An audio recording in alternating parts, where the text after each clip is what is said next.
Welcome to TimeBolt Office Hours on November 16th, 2023. You are live with Doug and Quinston. We're here to answer your questions, check your workflows, and let's make sure that you're using and getting the best out of TimeBolt. We've got some things that we're going to talk about today. Good morning, good afternoon. Good morning. Good morning. Thanks for good night. Good night. Yeah. Where are you? I'm in India. I'm in front. We are like, every one of us is in the middle of different locations, yeah, all around the world. How come you don't have huge bags under your eyes? Like, well, I guess I do. Only, never mind. You guys don't have bags under your eyes. That's because we're young. Just include me in on your younger. What we like to do is just basically jump right into customer questions and kind of see what type of content you're making. Charlie, I know that you had sent some feedback on Umcheck. Can you give us just a background about like the type of content you create and how you use Umcheck? So for the exercise I have these days is I've asked, so I'm a coach, and I've asked one question to 30 people, but that could be 100. What I do is that question is, you might be interested, is what is the one question to which the answer would change everything? What is the one question to which the answer would change everything? So I'm asking a question to ask me a question. I have like 30 questions in my Airtable, and then I would take 10 questions. Like I would hit record. I would film 10 questions with Premiere. No, I would film with my iPhone. And then I would use my mic in Premiere on my computer. Between each video, I would press M to put a marker. I would ask the question. Then if I do a mistake, I don't cut, I don't touch anything. I just press M that I have a marker on Premiere Pro. By the end of those 2 hours of recording, instead of like making one video and export and one video and export or a subsequence, I would film 2 hours of content. I do several takes and I use the M again. And then after that, I would go to Premiere and I would chop the sequences I'm interested in using the mark. I would synchronize my iPhone and the sound from Premiere, okay? Then I would cut. I would export the small sequences, and that would then go to TimeBolt. And before I was not using Umcheck, and now I discovered Umcheck because I had like this trial of like three trials for Umcheck. And I tried it and I'm like, oh, wow. And it also even works in French because I'm recording in French. I was able to set a few things up and I'm like, okay, that's super cool, very handy. And I even realized that I could like chop some words that I had not hums.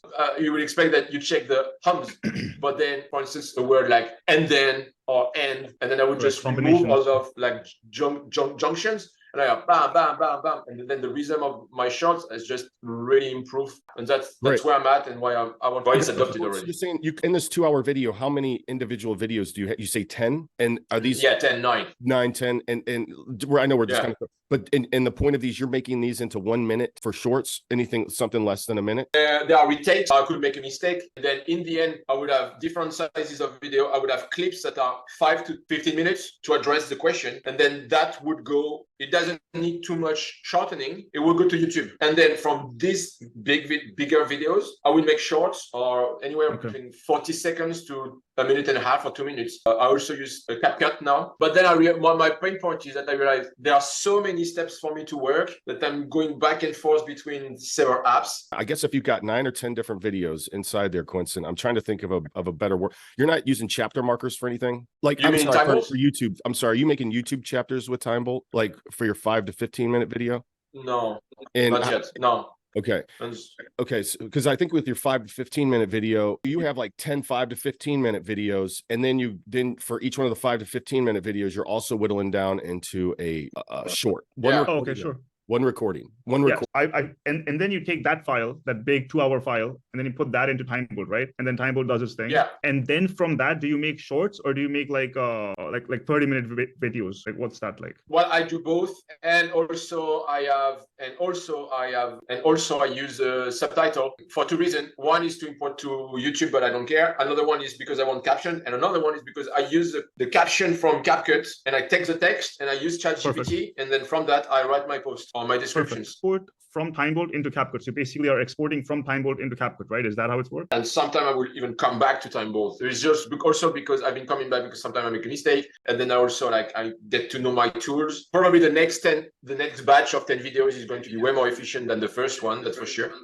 One thing that I kind of optimize over here is exporting as a clip instead of as a complete video file from TimeBolt into Capcut. One of the things that TimeBolt does is essentially... Can you say it again? Exporting the clips instead of the full video into Capcut. So Capcut does the transcription, right? It has auto transcription, then you can stylize the transcriptions themselves. But the problem is that if you don't have the cut the cuts inside of CapCut, you have to manually go and like find the right spot in order to. I don't do that. You I don't do that. Okay.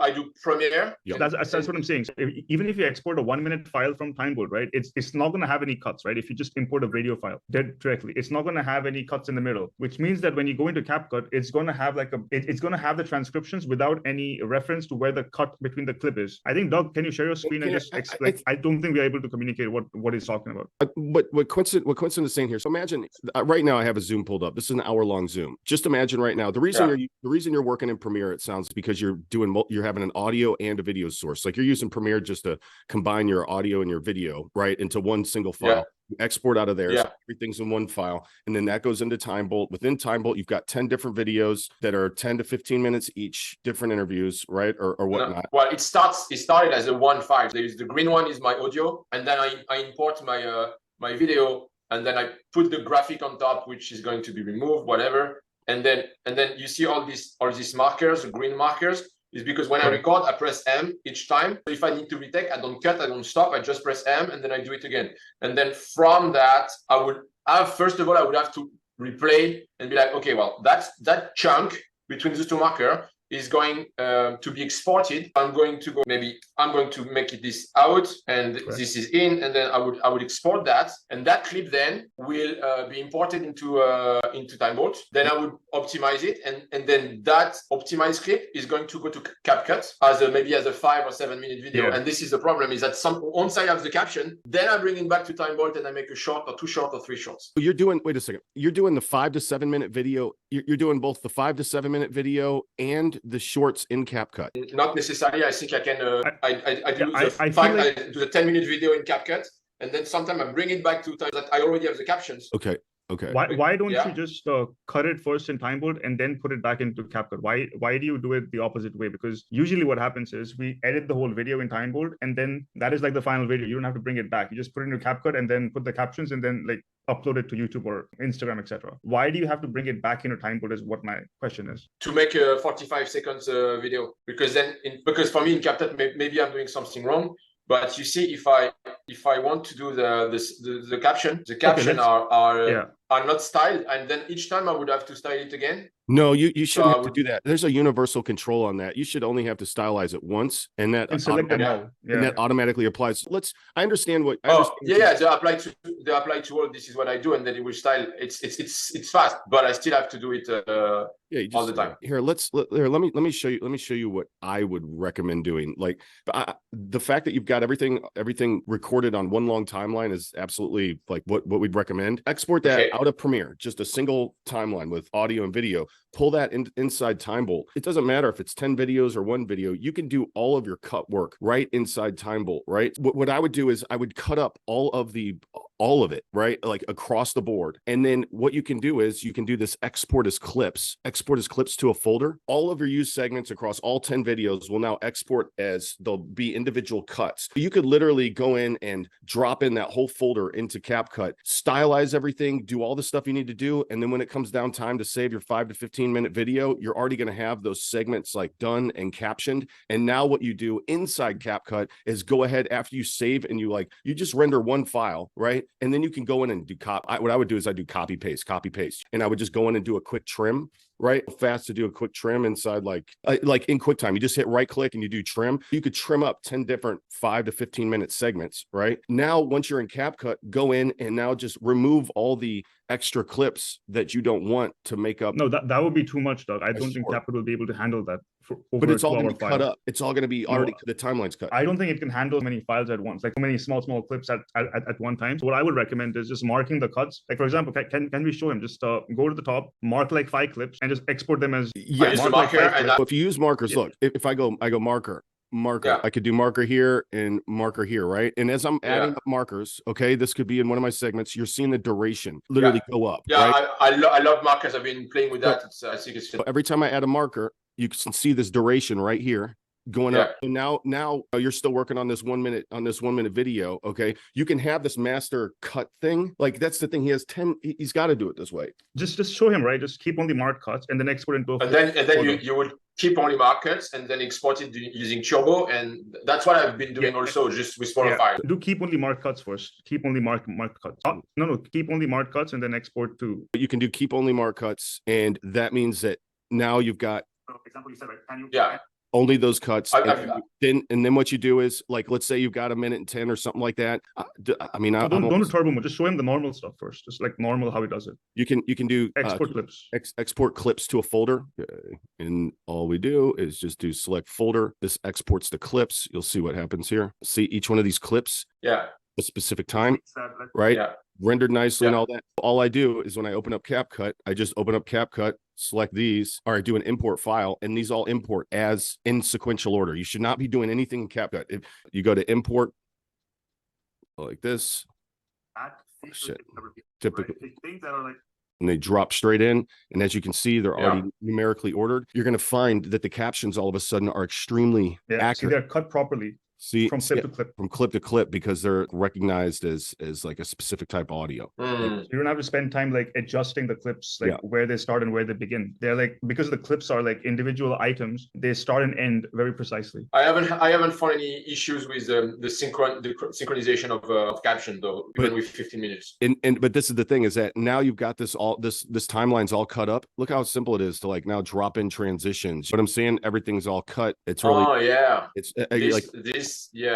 So like it's like having an XML. I mean, like it doesn't get any. And now all of a sudden when you're adding effects, right, you're like, oh, I know where I want to add the effect, right, because it's already all cut up, like the length of your clip and all that kind of stuff. I've never tried to put in an hour's worth of video into CapCut. I can't say that it's not going to work on 1,000 clips. Okay, I don't know if you've done that, Quinston. Yeah, my concern there is that I don't think this is a very user-friendly interface for 1,000 clips. I don't think it's, I think if you're making like maybe 5-minute video, Capcut is great, but anything more than 20-30 minutes, I don't think Capcut is going to be that valuable. That's just a personal opinion. And that's the thing. Like, to me, people like edit an hour-long video in Premiere too. Like, but the point is that like getting it all cut up down to the essential elements, because now if it did work for you, you could just, instead of using markers to like bring out specific pieces, you cut your timeline. What I would do, okay, I'd cut that timeline out once. Okay, I do it all inside TimeBolt. I export clips, all 10 videos worth of export clips, because I can't go in and say from 2.5 minutes to 3 minutes, so that type of thing. You just export all the clips, and now you bring this down in here. You get your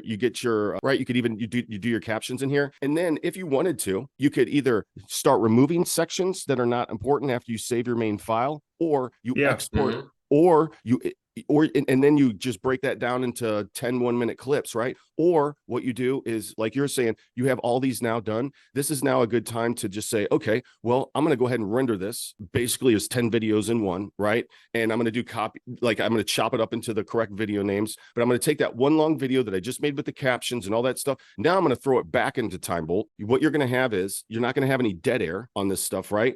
I can clear markers, right? Yes. Is I would put this more aggressive, remove silences at 0.2. But even then, actually, what I found is that it's easier now, because even if your thing is all green, now you've got full on chunks of content that are already cut up, right? And in reality, there's no dead air, right? But now you can go in and hit, all you're using is your S key to split the timeline where you start and stop. And you can add a marker, or you can shut everything off, right? Like, you can then add up your markers as you go. So then that's when I would go in, everything's all cut up. Just go pick out the 1 minute 10 times out of this thing, and each time do keep only mark cuts after you get up to a minute and 10. So let's say I'm going through, and right now my duration is 31 seconds. Let's say it's a new type of YouTube where it can only be 25 seconds, right? What I'm going to do is I need to keep all that 30 seconds. I do keep only mark cuts, shuts everything else off. I don't have to screw with it. Hit activate turbo mode. Here I'm going to come in and say I want this thing to be 25 seconds. It'll speed it up by 1.269. I go export clips to a folder. And now once I export those clips, I'm sorry, what I can actually just do add to I was going to say add to render queue. Just render that freaking thing out right in TimeBolt. Now all of a sudden you've got your time baked in, you've got your captions baked in, and you've got your 1 minute deal. And you just do that 10 times in TimeBolt with that one file, with the master file. And then, because for me it would not be finished, I will have to bring it back to CapCut. Wow, this file we bought from CapCut. Because I've had because I want them to have like the subtitle text export for that specific, not 30 seconds, but if I have like a 5-minute video, I want an export of that 5-minute script. I can use ChatGPT and do my description. One, and second, If I want to have an animation on YouTube to be like subscribe and press like and press the bell, then I would have to also edit a little bit this, but that's fine. I think if I expand on what you've shared, then if I wrap it up, I would be, just because I want to have my sound from my mic. If I can have my mic, and I could have my mic on my phone, but then video, then TimeBolt first, then the clips on Capcut, have all the caption in one go. Correct. Bring it back to TimeBolt, point to silent selection, and then use the marker, keep only market, use the turbo mode wherever I want. Have all my videos without even like worrying about the titles, maybe, or I can actually have the title, bring all that back in Capcut in one go, and add my chunks of intro, outro, then export it back again, export the text, export the subtitle. That's also another like thing. But if I batch it and it's clear in my head, I think I will save some time, because now I've been going back and forth and doing my 9-video record and then the premiere, but then every day I spend a miserable 90 minutes for 2 minutes of video, because I have always to go back and forth and discover everything. Is fine, just the price of learning. I'll check that on my next batch from start to finish, and I'll let you. I think that's, you explained it perfect. I wouldn't even have to, if you want, you can do the 0.2. There's like more cuts, but I really think like once it's all cut up, it's easier to see time is in chunks when it's just all green. So you're just splitting the timeline. You're like, that's the important part. And then you're basically coming up with your naming nomenclature for your 10 videos, starting with your short instead of your long one. Yeah, this is already what I do. I do short in caps, and then I do YT in caps, and then it's clear in my name. And then it'll just be a trim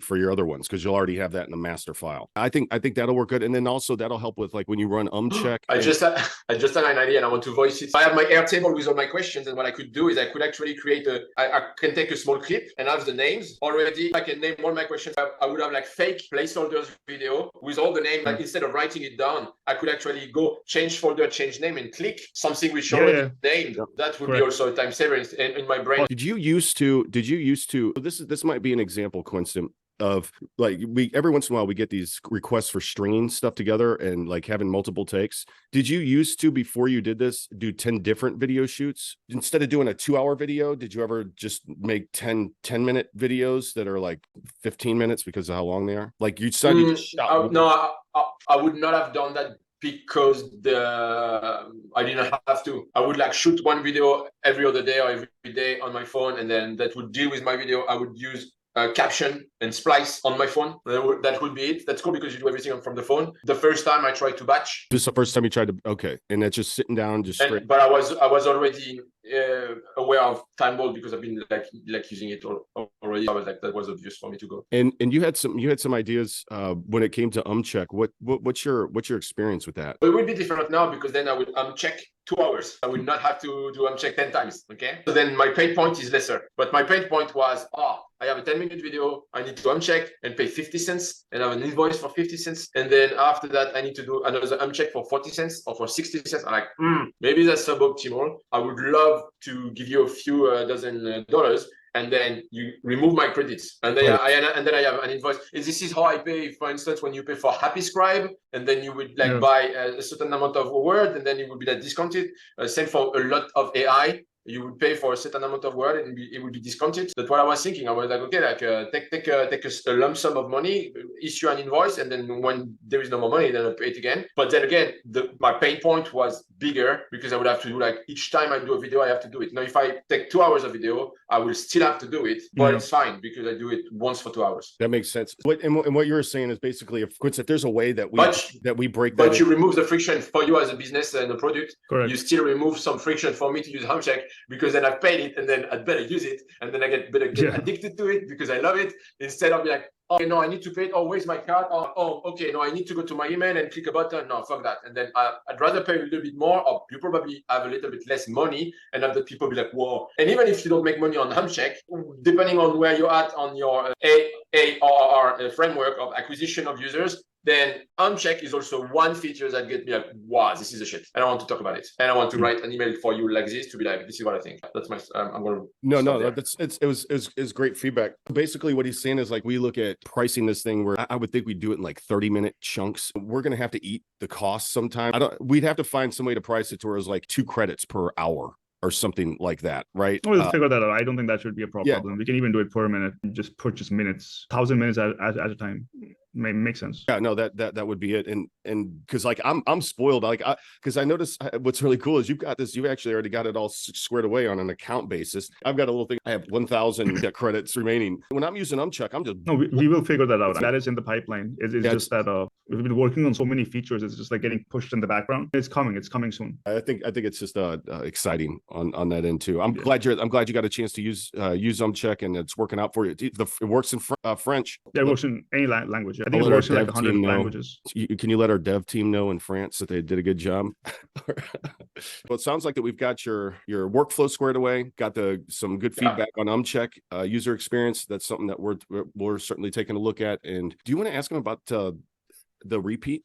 Have you anything like that? So we are working on a repeat detector right now. We were talking about this last week, and we thought we would add some constrictions to it so it doesn't go crazy. So we thought we would add like a 5-word limit. So speak like an entire line. Let's say you spoke like 20 words, and then you spoke those 20 words again. It won't catch the 20 words. That's just like too large of a detection to run. What we thought was we would only count misspoken sentences. Like, for example, when you start a sentence and then you don't finish it, but then you start the same sentence again. Hey, where's my car? I actually didn't finish. Have you checked my Umcheck file you're reading my. I think that would be interesting because I think that happens like all the time. It happens like all the time where you say the first 2 words and then you start the sentence again, and then the first 2 words are in the transcript, but they're still there in the video, and then you have to manually go and cut them out, or you never. I noticed that until it was gone. I was like, oh shit.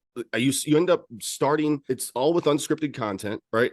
Sure, with scripted content, it might be interesting. We're not saying run Umcheck for scripted content, but like unscripted, you just stutter. It's a word stutter, and being able to go back. It's like a stutter. It's like a stutter. Yeah, that's exactly. Keep saying those 2 first words all the time, and they keep. It's so hard to remove them that they already are always in the video. They're never taken out, even if you edit them manually.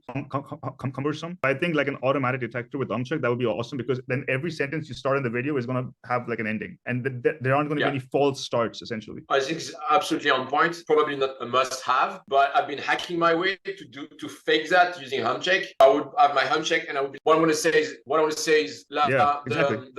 thing I was going to say is. And then I would catch that and be like, la la la la. Okay, and then I'd rather, but I would.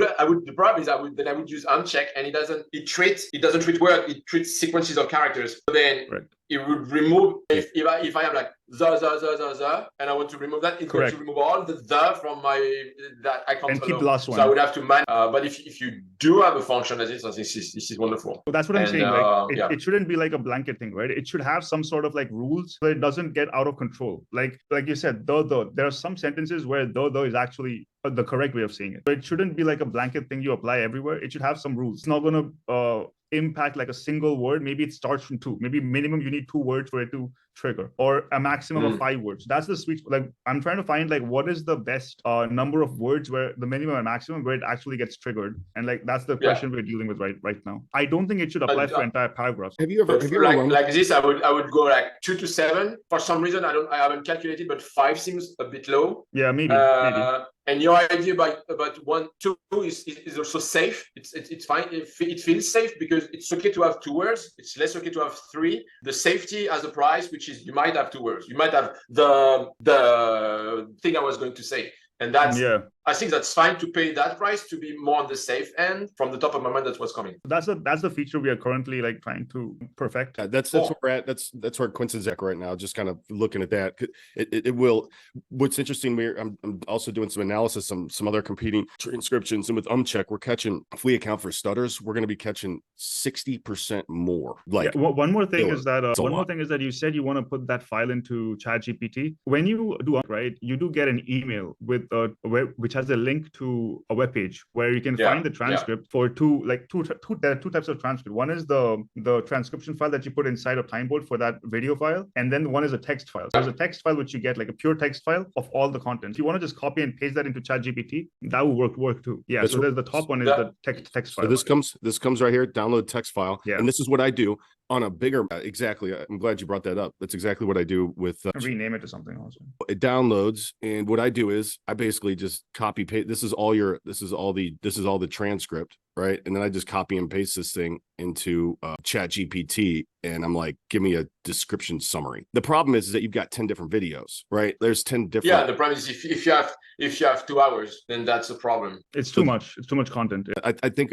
with that, I think that previous flow, man, like just getting the 2 hour and then whittling it down into TimeBolt and then starting your shorts off with like naming nomenclature with the actual shorts. I think, and then just doing your basic trim functions, because all your design is going to be inside already, right? Like that's the thing. Yeah. That's all your design is going to be captured and rendered out of Capcut in your 10-minute, 5-minute videos. Except the bumpers, the front and back. Except the front and back. Well, plus I mean, also the you could. Yeah, plus also the subtitle.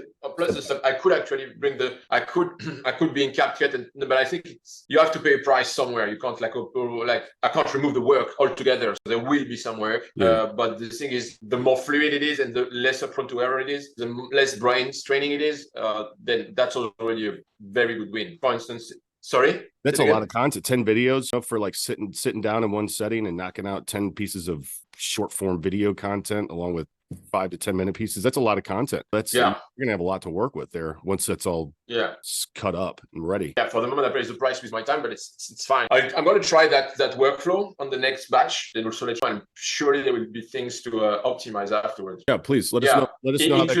Including one way for me also to optimize instead of 15-minute video is to also be more proficient at speaking and have like recording, say it in 7 minutes. That's also one way, because sometimes you're like, okay, I'm going to cut it down in edit. It's already good quality in the first place. Then you need less edit. There are also that aspect, which is very interesting to work on, not to push everything to edit, and also to do the work beforehand. Absolutely, the planning with linear content, I think, is just critical. One thing that comes for this one is when I make a mistake or when I want to do. And Quincy, I know working on Umcheck from a workflow perspective to get to the level where I can like say Charlo or point people to a web page if they're making shorts. The workflow, if we can figure out before I put all that to video and web pages, is the difference between the markers and time codes and markers. If we can get those separated out, I could show Charlo if that was the case, right? If we're able to separate markers, if markers also didn't do YouTube chapter markers, what I would also recommend to you is that if you've got a 5 to 10 minute video that you're putting up on YouTube, you can still chapter marker that stuff out. You could put like, and you can do that in TimeBolt as well. I guess it would, because how would you do that? No, it would. I don't think it's. I don't think unless you have like a Zoom file, right? Unless you have a Zoom file type video. Yeah, which is like one long video that you can watch in one pass, edit in TimeBolt, and then just upload. I think for shorts and like I don't think it's starts at 0 each time. But like if you're doing correct, that would just but that I don't think maybe Charlo even needs markers. I don't think he uses them either. Like markers and chapter markers. I do for YouTube. You do use them. I use markers on TimeBolt. I don't do chapters markers for 5-7 minutes videos, and no point. Yeah, for I me. don't. Like it's too small for it. And my channel is very new. I have 47 followers. It's absolutely overkill for what I do. Yeah. No, I'll go ahead. I'll go ahead. I'll close this down, Quinton, if you want to just stay on just for a couple minutes afterwards. Yeah. I know we've got like 10 minutes. That's good to go. Charlo, thank you so much for joining TimeBolt office hours. Don't forget to hit the like button, subscribe button, of course, the notification bell when we go live, and we're out of time. Thank you very much, gentlemen. Awesome. Bye.